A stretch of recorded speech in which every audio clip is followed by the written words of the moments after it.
৬৬ নম্বর, যে কোণের ডিগ্রির পরিমাণ ৯০ ডিগ্রি তাকে কি বলে? সমকোণ। ৬৬ নম্বর প্রশ্নটি হলো, যে ত্রিভুজে ৩ কোণ সমান তাকে কোন ধরনের ত্রিভুজ বলে? এখানে উত্তর দেওয়া আছে গ, কিন্তু আসলে উত্তর হবে ক, সমবাহু ত্রিভুজ।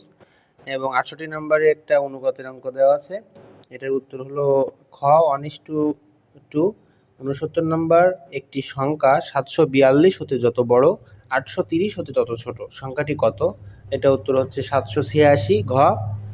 এবং সর্বশেষ এবং ৭০ নম্বর এমসিকিউটি হলো, ৩০ থেকে ৪০ এর মধ্যবর্তী বৃহত্তর ও ক্ষুদ্রতর মৌলিক সংখ্যার ব্যবধান কত?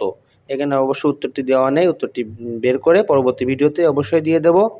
তো ভিউয়ার্স, যদি ভিডিওটি ভালো লেগে থাকে এবং আপনার জন্য হেল্পফুল মনে হয় তো সংগ্রহে রাখবেন, দেখতে থাকবেন এবং লাইক কমেন্ট অবশ্যই করবেন। ধন্যবাদ সকলকে।